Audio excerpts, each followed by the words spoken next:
Hello అండి. Welcome to hun with foods. So ఈ video ఏంటంటే మీతో ఒక విషయం షేర్ చేసుకోవడానికి వచ్చామండి. మమ్మల్ని చాలామంది మా పికిల్ శాంపిల్స్ అయితే అడుగుతున్నారండి.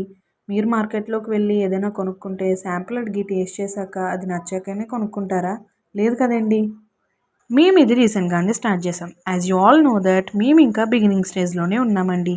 మాకు వచ్చిన ఆర్డర్స్ని బట్టి మేము ఫ్రెష్గా పికిల్ పెట్టి మీకు పంపిస్తున్నామండి. ఈవెన్ 250 గ్రామ్స్ ఆర్డర్ వచ్చినా మేము యాక్సెప్ట్ చేసి అది కూడా సపరేట్గా వాళ్ళ కోసం పెట్టి పంపిస్తున్నాం. మీరు ఇక్కడ ఒకటి అబ్జర్వ్ చేయాలి. మాకు ఇక్కడ గ్యాస్ మా శ్రమ లాస్. సో ఇందులోనే మీరు అడిగారని శాంపిల్స్ ఇచ్చేస్తే ఇంకా మాకేముంటుందండి. సో మీరైతే టేస్ట్లోనూ క్వాలిటీలోనూ ఎటువంటి డౌట్ అయితే పెట్టుకోకర్లేదండి. రుచి చూస్తేనే కదా ఆ టేస్ట్ ఎలా ఉందో ఏంటో అనేది తెలిసేది. ఒక రోజులో మీరు ఖర్చు చేసేంత కూడా ఉండదండి. 250 గ్రామ్స్ ఆర్డర్ చేయండి, టేస్ట్ చేయండి, నచ్చితే మళ్ళీ ఆర్డర్ చేస్తారు, లేదంటే లేదు. బట్ పక్కా అయితే మీరు రీ ఆర్డర్స్ అయితే ఇస్తారు మాకు. So please don't ask for samples from small vendors. We hope you all are understand. వీలైతే సపోర్ట్ చేయడానికి ట్రై చేయండి. మీ సపోర్ట్ మాకు చాలా అవసరం. అండ్ ఫైనల్లీ మీరు కూడా మా పికిల్స్ టేస్ట్ చేయాలనుకుంటున్నారా? అయితే వెంటనే స్క్రీన్ మీద కనిపిస్తున్న నెంబర్కి అయితే మెసేజ్ చేసేయండి. Do follow for more. Bye bye.